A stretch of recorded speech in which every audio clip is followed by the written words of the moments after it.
अस्सलाम वालेकुम संगतियों दोस्तों अहबाब क्या हाल हैं। ठीक है वे उम्मीद है ठीक हो सो। बस बड़े अरसे तो वीलाग नहीं किया लेकिन हुण दोबारा वीलाग कोशिश करेंदे पे हैं दोबारा करूँ ते मेरी चूँकि माँ बोली सराइकी है तो कोशिश करे सूँ कि असा मिक्स सराइकी उर्दू इंग्लिश वाट एवर जो भी चलती है लेकिन सराइकी तो सारी ज़्यादा हो सी फोकस हो सी। बस हुण मैं निकलदा पिया घरों तो थोड़ी देर तक सुप्रीम कोर्ट पहुँचूँ वाला तो हाल हवाल देंगे हैं कि सुप्रीम कोर्ट क्या पिया थींदे। ठीक है तो बस जुड़े रहो इंशाल्लाह तो सुप्रीम कोर्ट पहुँचते वाला गल थी से।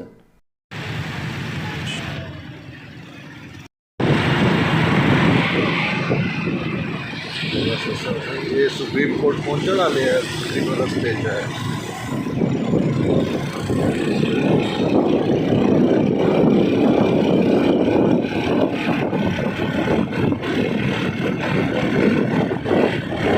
हाँ सही मरका ये सुप्रीम कोर्ट अस पहुँच गए हैं। इतों को मैं सुप्रीम कोर्ट के अंदरों बैरूनी मनाजर दिखाना पिया। ये सुप्रीम कोर्ट है उसकी पार्किंग है सारे गड्डियाँ खड़ियां। ठीक है ये इतना ये DSNGs खड़ियां मीडिया वालिया तो सामने रोस्ट्रा आउंदे। ठीक है ना तो दाखला जा दूजे गेट दे तू थींदे लेकिन असा चूँकि जर्नलिस्ट है तो रोज़ दावण वञाड़े तो इतों छोटे गेट तो जरा इंशाल्लाह ये सारा हम दाखला थी सी तो अंदर बनते वाला थोड़ा केस का हाल हवाल देने हैं। ये साढ़े पुलिस वाले भाई दोस्त बैठे हैं जेडे इतना ड्यूटी देंदे तो ये गेट लगा हुआ है। असें ये कोरोना की वजह तो उन्हें गेट लाया ये हम असा सुप्रीम कोर्ट जो ना तकरीबन इंटर थी गया।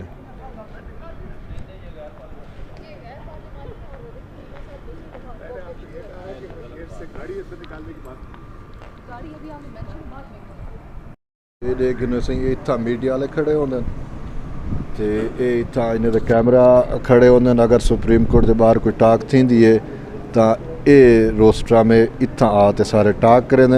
ये अंदर जरा ना ये रस्ता है अंदरों वजन का। ठीक है हूँ अंदरों वेसूँ तो वाला थोड़ा मजीद हाल हवाल जरा ना वो देने हैं तो ये मैं थोड़े सामने से अंदर वेंदे पे हैं। इतना वॉक थ्रू गेट लगे ये देखिए ये असा अंदर आ गया।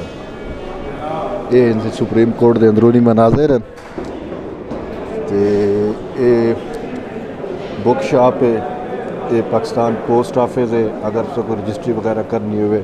बाकी इतना बहुत सारी चीज़ें मौजूद है।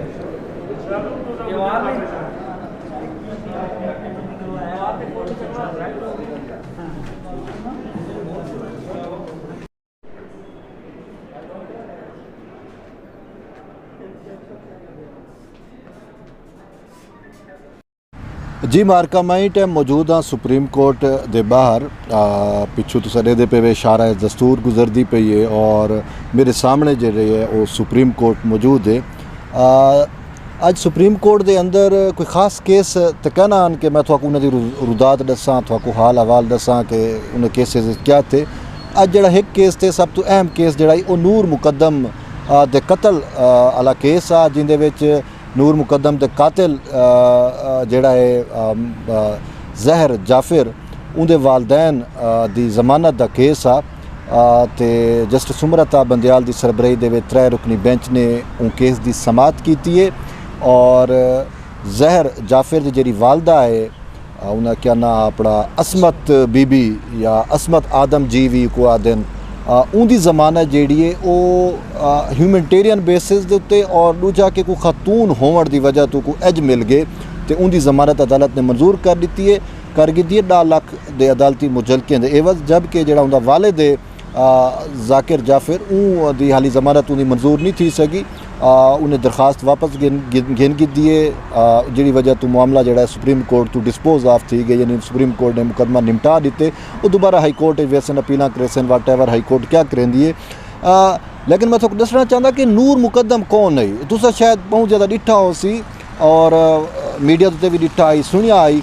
नूर मुकदम एक डिप्लोमेट कोई सफारतकार आ पाकिस्तान का उनकी बेटी आई उनकी धी आई और थोड़े सामने एक अंदोनाक वाक़या रूनमा थिया इस्लामाबाद के अंदर कि जरा जहर जाफिर है उनकी गर्लफ्रेंड भी आई उनकी यार भी आई उन्हें संगत भी आई को सद्या अपने फ्लैट के उत्ते अपने घर के कोई 3-4 दिन उत्थे वो कट्ठे रह गए। लेकिन उनके बाद असा एक डिठा कि किस तरीके नाल बेदर्दी नाल उनके जरा यार आ उनको कतल कर दिता और उनका सुनिया कि गाठा गिच्ची भी लहा सटिया सी कोई इन तरीके नाल बेदर्दी नाल कतल किया और इन कतल ने न सिर्फ इस्लामाबाद बल्कि पूरे पाकिस्तान को ना एक किस्म का शाक दे दिता कि यार क्या थी कि क्या इंजा भी थी उनके बहुत सारे लोग आदन कि जी वो आइस का नशा करेंदा एडिक्टेड आ इन वजह तो उनका दिमाग मौफ थी गया तो इतना शिद्दत जरिए यानी कि तशद्दुद करके उनको कतल किया वो बारडी चीखती रह गई चिल्लाती रह गई बहरहाल मुलाजिमें भी कुछ ना किया तो हूँ गिरफ्तार थी गया जिस टाइम एक्शन थी गया तो इन हवाले नाल जड़ा है ना अज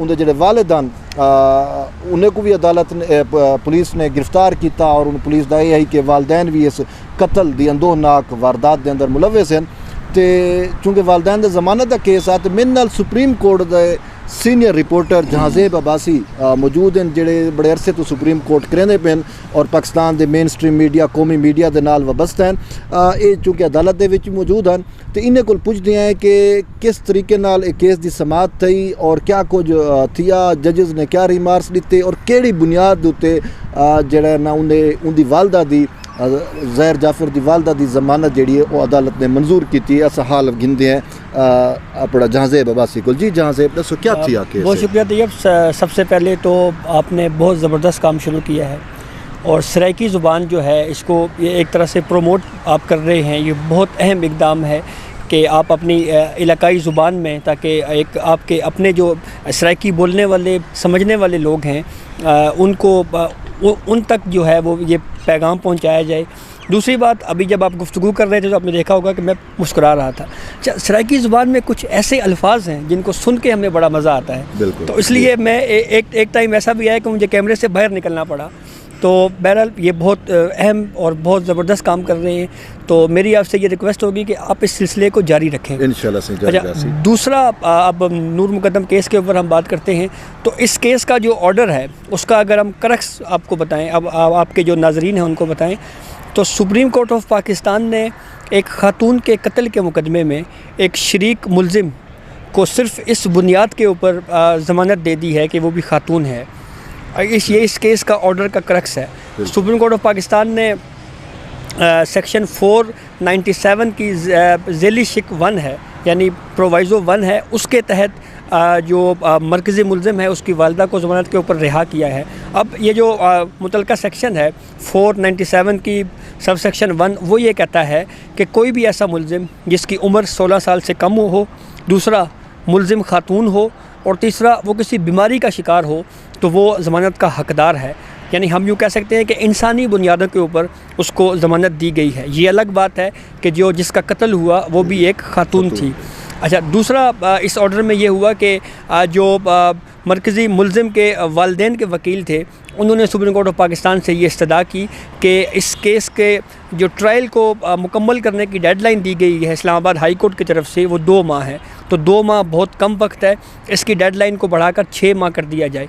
सुप्रीम कोर्ट ने इस इस्तदा को मुस्तरद कर दिया है और इसके साथ साथ जो मरकज़ी मुलज़िम की वालिद की दरख्वास्त है वो जो बेल एप्लीकेशन थी वो वापस लेने की बुनियाद के ऊपर निपटा दी गई है। सबसे अहम बात जस्टिस मंसूर अली शाह की ऑब्जर्वेशंस हैं। जस्टिस मंसूर अली शाह ने इस केस की समाअत के दौरान ये कहा कि जो मरकज़ी मुलज़िम है उसके वालिदैन को इस पूरे इवेंट का यानी वक़ूए का या इस सूरत हाल का पता था तो अगर वो चाहते तो इस कत्ल को या इस वाक़े को रोकने की कोशिश कर सकते थे और एक खातून की जान बच सकती थी। तो अब केस जो है वो इस हद तक जो बेल की हद तक तो डिसाइड हो चुका है। मरकज़ी केस अभी भी ट्रायल कोर्ट में बाकी है। बेल के हवाले से अब देखना ये है कि जब डिटेल रीजनिंग आएगी तो क्या ये 3 जज साहिबान का मुत्तफ़िका फ़ैसला है या इस पे किसी एक जज साहिबान ने इख्तलाफ भी किया है या कोई इख्तलाफी राय भी इसमें मौजूद है कि जब डिटेल रीजनिंग आएगी तो उससे हमें जो है वो चीज़ें सामने आएंगी। ये केस ट्रायल कोर्ट में जारी है।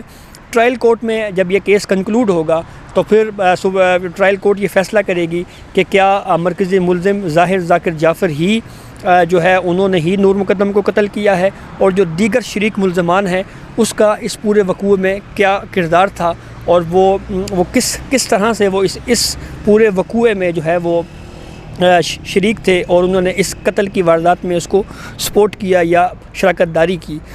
ये बहुत अहम केस इसलिए भी है कि एक तो वफाकी दारुल हुकूमत इस्लामाबाद में ये केस हुआ और दूसरा इस केस को इतनी ज़्यादा मीडिया में पजीराई भी इसलिए मिली कि आम तौर के ऊपर हम देखते हैं कि कोई अगर मामूली आदमी हो तो उसके लिए हो सकता है कि मीडिया जो है वो उस तरह से रिपोर्ट ना करे, लेकिन मीडिया की नज़रें भी कुछ ख़ास केसेस के ऊपर ही पड़ती हैं। अब ये हाई प्रोफाइल इसलिए है कि जो ख़ातून है वो एक सफारतकार की बेटी हैं। इसी तरह से जो जिस शहरी ने कत्ल किया वो भी अमेरिकी शहरी है। और आपको याद होगा कि इस मामले के ऊपर जो मरकज़ी मुल्ज़िम है उसकी अमेरिकी सफारतखाने के कुछ लोगों के साथ फ़ोन के ऊपर जेल में बाकायदा गुफ्तगू भी हुई, बातचीत भी हुई। और ये भी अच्छा, इसमें एक और इंटरेस्टिंग बात ये है कि इस केस में अभी तक जो है वो मरकज़ी मुल्ज़िम की तरफ से वकील ने सामने नहीं आया। अब हमें ये भी इतलात आई हैं कि अमेरिकन की तरफ से भी ऑफ़र की गई है कि आप हमें बताएं कि हम आपको अगर हम वकील देना चाहें तो आप, सुना है कि एक लिस्ट भी दी गई है कि आप इसमें से बताएं आपको कौन सा वकील जो है वो फराहम किया जाए। तो ये मजमूई सूरत हाल है। तो अब ट्रायल कोर्ट से देखना है कि वो इस केस का क्या फ़ैसला करती है। नहीं, मेरा एक सवाल ये है कि क्योंकि तुसा केस को बड़े अरसे तो करेंदे भी पेवे और बड़ा इन टच है वही केस दे नाल, लेकिन मेरे को ये दसो कि दस दिता कि कोर्ट क्या थी और बाकी बैकग्राउंड भी दसिया और ये भी दसिया कि जी मकतूल है नूर मुकदम जी कतल थी वो एक डिप्लोमेट की धी है, ये एक पाकिस्तानी सफारतकार की धी है। लेकिन इहदे नाल नाल ये जी कातिल फैमिली या जै बंदे कतल किए उनके जी अम्मा अब्बा हैं उनका कोई बैकग्राउंड का पता है कि जिवें कि इतना हाई प्रोफाइल केस बढ़ गए और को मीडिया भी बहुत ज़्यादा चेंदा पीना, मतलब कोई वड्डे घर के बाल हैं। ये सारे जियां आम बंदा छोटा बंदा था वो एक गोली मार दे सी, बंदा तो गाटा तो नहीं लैंदा, कोई ना कोई दिमाग खराब हुंदा, हाँ कोई पैसा, हाँ कोई धन दौलत। ये ज़ाहिर बात है, ये मालदार लोग हैं, दौलत वाले लोग हैं। अच्छा, इसमें जो मरकज़ी मुल्ज़िम है वो भी ऐसे एक्ट कर रहा है कि जैसे वो साइको पेशेंट है या उसको कोई जहनी बीमारी है। हमने देखा कि जब इस केस में फ़र्द जुर्म आयद हो रहा था तो उस वक्त मरकज़ी मुल्ज़िम की एक स्टेटमेंट सामने आई मीडिया के ज़रिए। उसमें उसने कहा जी कि नूर मुकद्दम ने ख़ुद को कुर्बानी के लिए पेश किया और वो कुर्बान होना चाहती थी, मैंने उसको कुर्बान कर दिया। तो ये इस तरह की बातें करने का भी मकसद शायद ये है कि या तो मरकज़ी मुल्ज़िम बहुत ज़्यादा शातिर है, बहुत ज़्यादा चालाक है और वो अपनी मेडिकल कंडीशन की बुनियाद के ऊपर इस केस से निकलना चाह रहा है, या वाकई उसका कोई जो है वो साइको वाला इशू है। क्योंकि आज की जो बेल केस है इसमें भी नशा आवर चीज़ों को इस्तेमाल के हवाले से भी बात हुई कि ये लोग मनशियात के आदी हैं। अब क्या पता ये किस तरह के मनशियात लेते रहे हैं तो जिसकी वजह से साइको पेशेंट हो गए थे। अच्छा, मज़े की बात यह है कि जब ट्रायल कोर्ट में जब ये केस चलता रहा तो उस वक्त मरकज़ी मुल्ज़िम का ये कहना था जी कि मुझे उर्दू नहीं आती, लेकिन जब फ़र्द जुर्म आयद की गई तो उस वक्त वो फरफर उर्दू भी बोलता रहा। फिर उसके बाद वो बार बार एक अजीब बात करता रहा, वो बार बार जज साहब को कहता रहा कि मुझे फ़ोन करने की इजाज़त दी जाए, फ़ोन करने की। अब बात यह है कि ट्रायल कोर्ट्स में हमने भी कई केसेस देखे हैं, कत्ल के मुल्ज़िम में अगर कोई शख्स गिरफ़्तार हो और उसका ट्रायल चल रहा हो तो कितने ऐसे मुल्ज़िमान हैं जिन्होंने ड्यूरिंग हेयरिंग जज साहब को ये कहा हो कि मैंने किसी को फ़ोन करना है। तो ये बड़ी ही अजीब सी अपनी मेंटल कंडीशन को ज़ाहिर कर रहा है जी कि भाई किसी तरीके से मैं इस मामले से निकल जाऊँ। सही है जी। ये तुसा जहाज़ेब अब्बासी सीनियर जर्नलिस्ट हैं, उन्होंने गाल सुनी, उन्हें तमाम हाईलाइट्स जड़ा इन केस दियाँ वो थोड़े सामने पेश कीतियां, बैकग्राउंड भी उन्हें दसिया। सही ये वड्डे लोग हैं जहाँ वजियां गाल नहीं होंदियां ते उन्हें कत्ल ही वाला शायद इवें ही होंदे ने, कोई गरीब बंदे तो हन कहना जिमें वो जहाज़ेब ने भी आख्या कि भाई वो अमेरिकन शहरी है जिदा माँ प्यो मतलब है कोई इतने मालदार कोई अरबां पत्ती सही लख करोड़पति वाली गाल ही कोई नहीं, अरबां पत्तियां लाडली औलाद है ते उन लाड ते प्यार दे विच ये सारे मामलात जड़े न कीते न। और ये भी सुनिया जिस टाइम वो कत्ल करेंदा पिया बालड़ी को नूर मुकद्दम को, और नूर मुकद्दम ही गाल तो गलती तो सही होंदी भी है कि वो क्यों अपने घर को छोड़ के 3 दी या 4 दी कातिल ना रांदी रही, किसी गर्लफ्रेंड है यार रही। और सुनिया कोई ऐसे भी होंगे कि ये वड्डे लोग नशे भी कोई इंजे करें दी जो मतलब सॉरी दिमाग भी जड़ा ना सही माफ़ करे सो ते दिमाग भी इन्हें है इहो थी वेंदे मऊफ थी वेंदे ते दिमाग मऊफ थी वाली कंडीशन दे विच भला क्या कुछ थींदे वो भी शायद थोड़े सामने कि कोई आम बंदा नॉर्मल इंसान तो इवें नहीं कर सकता। और गरीब चौधे को रोटी टुक्कर दे लाले पौंदे ने, अमीरें दे नशे होंदे ते अमीर दे मामलात भी शायद इवें ही चलदे जिस तरीके नाल तुसां डिठे। ते जुड़े रहो सही तैयब बलोच नाल, इंशाअल्लाह असां मज़ीद इस्लामाबाद दे विचों थोड़े वास्ते नवीं खबरां हालात हाल हवाल तुहाकू देंदे रहसूं। ते तुसा मेरा चैनल जो है सबसक्राइब करे सो। और मेरे को उम्मीद है हाँ दूजा सबसे अहम गाल कि ये जी मैं सराइकी दे विच अपनी माँ बोली दे विच एफर्ट करना पिया कोशिश करना पिया थोड़े तक हालात हाजरा पहुँचावन दी। अगर ये थोड़ा चंगी लगे तो अपना फीडबैक जो कमेंट जरिए ज़रूर मेरे को देसो। शुक्रिया, जुड़े रहो, इंशाल्लाह वला मुलाकात थी है। अल्लाह हाफिज़, अल्लाह निगहबान, खुदा हाफिज़। Thank you.